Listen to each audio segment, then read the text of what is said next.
नमस्कार दोस्तों, कैसे हो आप सब लोग। आशा करता हूँ आप सभी ठीक और अच्छे होंगे। मैं हूँ आपका अपना दोस्त वीरेंद्र खजूरिया और आप देख रहे हैं इन डेप्थ। दोस्तों, प्रीवियस वीडियो में हमने आपके साथ डिस्कस किया difference amongst developed, developing and under developed countries. इस वीडियो में हम आपके साथ डिस्कस करने वाले हैं characteristics and problem of developing and under developed countries. ठीक है, तो मोस्ट इंपॉर्टेंट टॉपिक रहने वाला है ये। तो चलो इस वीडियो को करते हैं स्टार्ट।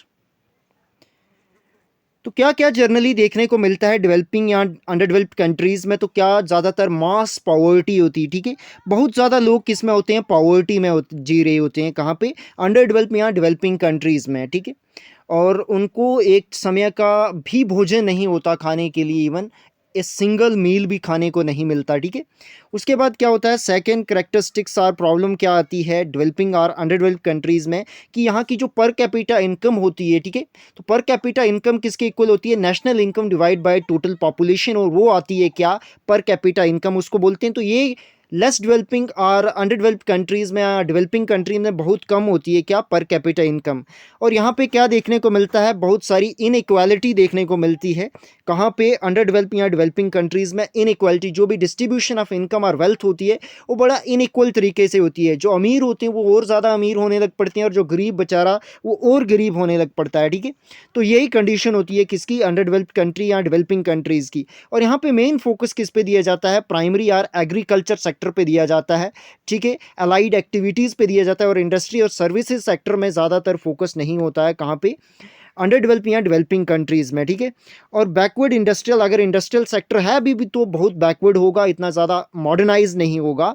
ठीक है, और अंडर डेवलप्ड कंट्रीज़ में क्या होता है, या अंडर डेवलपिंग कंट्रीज़ में जो नेचुरल रिसोर्सेज होते हैं वो एक तो बहुत अबंडेंट तो होते हैं, या तो नहीं होते हैं, या तो होते हैं तो अबंडेंट होते हैं, बट उनको यूज्ड या नहीं किया जाता, वो अंडर यूटिलाइज्ड रह जाते हैं, फुली तरीके से यूटिलाइज्ड नहीं हो पाते। तो ये भी एक करेक्टरिस्टिक्स और प्रॉब्लम है किसकी, अंडर डेवलपिंग या डेवलपिंग कंट्रीज़ की। मोस्ट इंपॉर्टेंट प्रॉब्लम ये भी।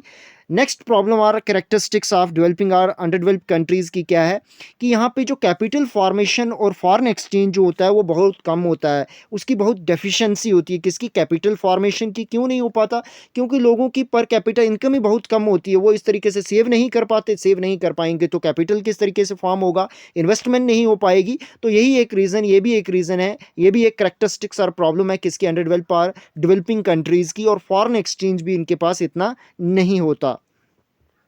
उसके बाद एट्थ करेक्टरिस्टिक्स क्या है, कि इधर लैक ऑफ डायनेमिक एंटरप्रेन्योरशिप जो है वो बड़ी कम होती है। ठीक है, लोग ज़्यादातर किसके, जॉब ओरिएंटेड होते हैं, ना कि जॉब क्रिएटर नहीं होते। कहाँ पे, डेवलपिंग और अंडर डेवलप्ड कंट्रीज़ में। बट वहीं अगर डेवलप कंट्रीज़ की बात करें तो वहाँ पे एंटरप्रेन्योरशिप बहुत ज़्यादा होती है, बिजनेस पर्पज़ वाले लोग ज़्यादा होते हैं, बहुत सारे बिजनेस करते हैं, ज़्यादातर मनी अर्न करते हैं, कमाते हैं। तो इसी वजह से वो इतने ज़्यादा डेवलप हैं, और हमारे देश जो रह जाते हैं बहुत पिछड़े। ठीक है, यहाँ पे सिर्फ जॉब के लिए लोग पढ़ते हैं।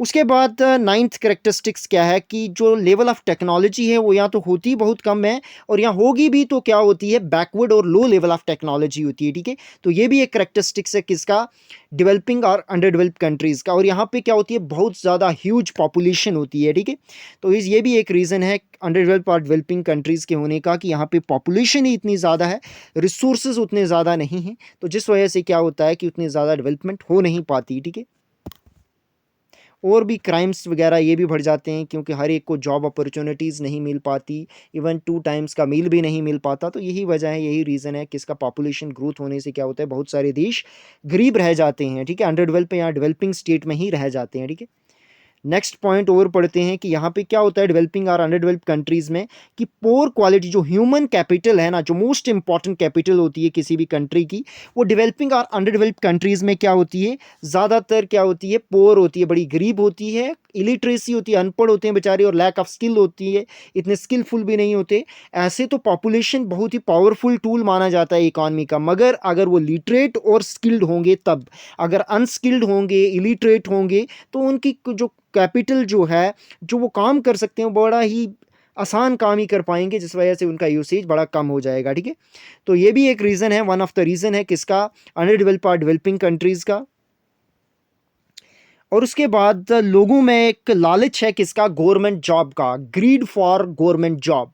तो ज़्यादा से ज़्यादा लोग क्या करते हैं, गवर्नमेंट जॉब को प्रेफर करते हैं इन कंट्रीज़ में, डेवलपिंग और अंडर डेवलप्ड कंट्रीज़ में। जिस वजह से क्या होता है कि वो बहुत गरीब रह जाते हैं, वो अपना कुछ क्रिएटिव आइडिया से कुछ क्रिएट नहीं कर पाते।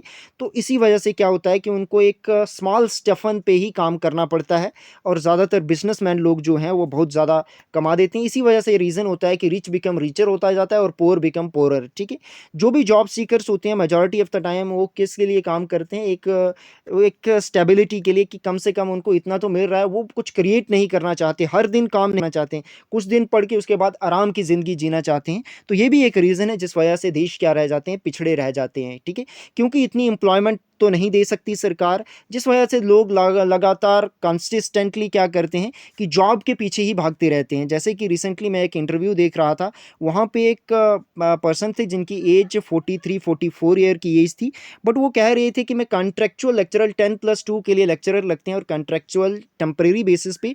तो वो पर्सन 13 ईयर तक क्या रहा, कॉन्ट्रेक्चुअल 7,000 पे। ठीक है, और आज भी क्या चाह रहा है कि मैं फिर से कॉन्ट्रेक्चुअल रहूं, और इस वो बहाने अलग अलग मार रहे होते हैं। तो कम से कम अगर पढ़ ही रहे हो आप तो अच्छे तरीके से पढ़ो भाई, अगर नहीं पढ़ रहे हो तो कुछ क्रिएटिव करो। ये कौन से बहाने मार रहे हो कि हमें यार ये करे, ये बहाने नहीं ढूंढने, आपको कंसिस्टेंटली वर्क करना है अपने आप के ऊपर। अगर जॉब भी कर रहे हो तो कुछ और क्रिएटिव करो ताकि देश की इकोनॉमी जो है वो ऊपर जा सके। ठीक है, और यहाँ पे क्या होता है, ज़्यादातर अंडर डेवलप्ड या डेवलपिंग कंट्रीज़ में बड़े ही इनएफिशिएंट एडमिनिस्ट्रेटिव सेटअप होते हैं। जो एडमिनिस्ट्रेटिव स्टाफ होता है बड़ा ही इनएफिशिएंट होता है, लेजी स्टाफ होता है। ठीक है, तुरंत पॉलिसीज़ को इंप्लीमेंट वगैरह नहीं किया जाता है, बड़ा ही नेपोटिज्म फेवरिज्म होता है यहाँ पे, कहाँ पे, डेवलपिंग और अंडर डेवलप्ड कंट्रीज़ में। ठीक है, तो ये भी इसकी कैरेक्टरिस्टिक्स आर प्रॉब्लम है किसकी, अंडर डेवलप्ड कंट्रीज़ की, जिस वजह से वो इतना डेवलप नहीं हो पाती। और यहाँ पे क्या है, विशियस साइकिल ऑफ पॉवर्टी। एक बार पॉवर्टी में फंस गए तो वो सर्कल जो है वो घूमता रहता है, घूमता रहता है, जिस वजह से वो कंटिन्यूसली जो गरीब है वो और ज़्यादा गरीब होता जाता है। तो विशियस साइकिल ऑफ पॉवर्टी आने वाली वीडियोस में हम डिटेल के साथ डिस्कस करेंगे आपके साथ। और यहाँ पे क्या होता है, इंफ्रास्ट्रक्चर भी इतना ज़्यादा नहीं होता, इंफ्रास्ट्रक्चर नहीं होता है। तो ये भी एक रीज़न है जिस वजह से क्या है, ये अंडर डेवलप रह जाती हैं, डेवलपिंग स्टेट में ही रह जाती हैं इन देशों की इकोनॉमीज़। और यहाँ पे क्या होता है, ह्यूज इन्फ्लेशन होता है। जैसे पाकिस्तान की बात करें, रिसेंटली यहाँ पे इन्फ्लेशन बहुत ज़्यादा बढ़ गया था, तो जिस वजह से लोगों के पास इतनी भी मनी, अब मनी होने के बावजूद वो परचेज़ ही नहीं कर पा रहे थे, इवन बेसिक नेसेसिटीज़ को भी। इवन क्या ठीक है, फ्लोर और बेसिक नेसेसिटी, इवन टमाटो वगैरह की प्राइसेस भी इतने हाई हो चुके थे। और अगर नॉन वेज की बात करें, वेज की बात करें, तो इनके प्राइसेस भी बहुत ज़्यादा हाइक हो चुके थे, जिस वजह से आम लोग जो थे बेचारे वो अफोर्ड ही नहीं कर पा रहे थे और भूख से मर रहे थे। कहाँ पे, पाकिस्तान में। और रिसेंटली बात करें इंडिया की भी सेम कंडीशन थी, यहाँ पे टमाटो के प्राइसेस देखो कितने हाई हो चुके थे। उसके बाद सिक्स्थ प्रॉब्लम और करेक्टरिस्टिक्स क्या है अंडर डेवलप्ड कंट्रीज़ का, कि यहाँ पे 17 सॉरी, तो यहाँ पे क्या होता है कि बहुत सारे एक्सपेंडिचर तो होते हैं बट अनप्रोडक्टिव एक्सपेंडिचर्स होते हैं। ठीक है, यहाँ तो कोई क्या है, कोई बड़े ही नेकलेसेस पे खर्चे होंगे, ज्वेलरी पे खर्चे होंगे, या जो अगर सरकारें एक्सपेंडिचर कर रही हैं वो भी यूज़लेस एक्सपेंडिचर करती हैं, जिस वजह से क्या होता है, एक प्रॉपर तरीके से प्रोडक्टिव एक्सपेंडिचर नहीं हो पाता बल्कि अनप्रोडक्टिव एक्सपेंडिचर होता है।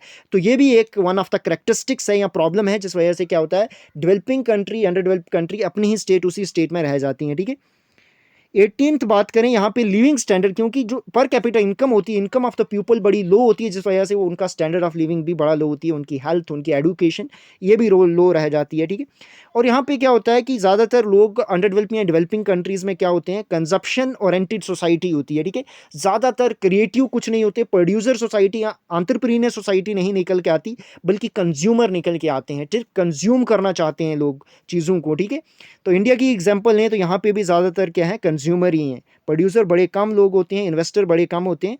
ठीक है, तो ये भी वन ऑफ द करेक्टरिस्टिक्स है किसकी, अंडर डेवलप और डेवलपिंग कंट्रीज़ की। और करप्शन यहाँ पे बहुत ज़्यादा होता है इन कंट्रीज़ में। इंडिया की बात करें तो बहुत ज़्यादा करप्शन है भारत में भी।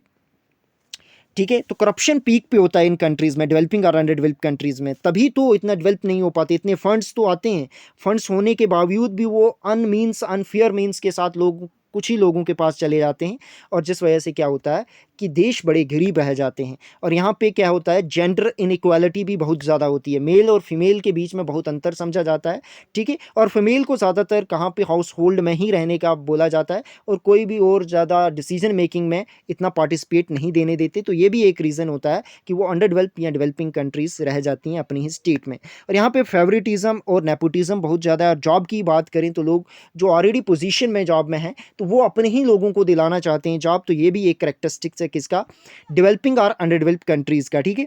उसके बाद तो बात करें कि ये ड्यूलिस्टिक इकॉनमी होती है, टू सेक्टर इकॉनमी होती है ज़्यादातर डेवलपिंग या अंडर डेवलप्ड कंट्रीज़ में।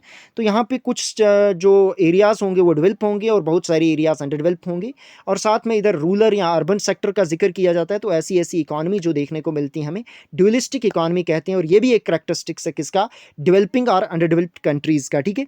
उसके बाद 24th क्या है कि यहाँ पे लैक ऑफ हेल्थ केयर होता है, प्रॉपर हेल्थ केयर नहीं देखने को मिलता है।